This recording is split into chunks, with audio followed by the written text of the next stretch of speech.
क्या आपने कभी सुना है कि एक रैपर जिसके पास कोई राजनीतिक विरासत नहीं थी, उसने एशिया के एक देश की पूरी किस्मत बदल दी। एक ऐसा इंसान जो दिन में नक्शे बनाता था और रात में सिस्टम के खिलाफ गाने लिखता था, आज वो नेपाल का सबसे शक्तिशाली व्यक्ति है। 27 मार्च 2026 नेपाल के इतिहास का वो दिन जब पुरानी राजनीति के बड़े बड़े किले ढह गए और सत्ता की कुर्सी पर बैठा 35 साल का एक नौजवान बालेंद्र शाह, जिसे दुनिया बालेन शाह के नाम से भी जानती है।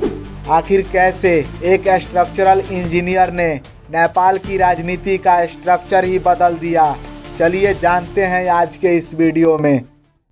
बालेन शाह, इनका जन्म 10 फरवरी 1990 को काठमांडू के नरदेवी में हुआ। पिता आयुर्वेदिक डॉक्टर थे। इन्होंने अपनी स्कूली शिक्षा काठमांडू से ही पूरी की, लेकिन बालेन सिर्फ किताबों तक सीमित नहीं थे। इनके अंदर एक आर्टिस्ट छिपा था जो समाज की कमियों को शब्दों में पिरोना जानता था। यही वह समय था जब इनमें कविता और संगीत के प्रति प्रेम जागा। अक्सर लोग आर्ट्स या साइंस में से किसी एक को चुनते हैं, लेकिन बालेन ने दोनों को अपनाया। एक तरफ इन्होंने स्ट्रक्चरल इंजीनियरिंग में मास्टर डिग्री हासिल की, तो दूसरी तरफ नेप हॉप यानी नेपाली हिप हॉप में अपनी धाक जमाई। नेपाल के युवाओं के लिए बालेन पहले एक इंजीनियर नहीं बल्कि एक रैप गॉड है। इन्होंने नेपाल में राव वर्ज की शुरुआत की। इनके गानों में गुस्सा था, सिस्टम के खिलाफ, भ्रष्टाचार के खिलाफ। इन्होंने जो संगीत में कहा, यही इनके भविष्य का मैनिफेस्टो बन गया। 2022 में जब बालेन ने स्वतंत्र उम्मीदवार के रूप में काठमांडू के मेयर का चुनाव लड़ा, तो दिग्गजों ने इन्हें हल्के में लिया, लेकिन बालेन के पास डेटा और डिजाइन था। इन्होंने सड़कों पर उतरकर कचरा प्रबंधन और डिजिटल गवर्नेंस की बात की। जब नतीजे आए तो बालेन ने 61,000 से भी ज़्यादा वोट पाकर दिग्गजों को धूल चटा दी। मेयर बनने के बाद इन्होंने अवैध अतिक्रमण हटाने और कचरा प्रबंधन जैसे कड़े फैसले लिए, जिन्होंने इन्हें एक एक्शन हीरो की छवि दे दी। मेयर के रूप में इनके कड़े फैसलों ने इन्हें विवादों में भी डाला और चर्चाओं में भी। चाहे वो ग्रेटर नेपाल का नक्शा हो या भारतीय फिल्मों पर बैन, बालेन ने साबित कर दिया कि ये पॉपुलिज्म नहीं बल्कि नेशनलिज्म की राजनीति करते हैं। यही लहर 2026 के आम चुनावों में एक तूफान बन गई। मार्च 2026 नेपाल के आम चुनाव।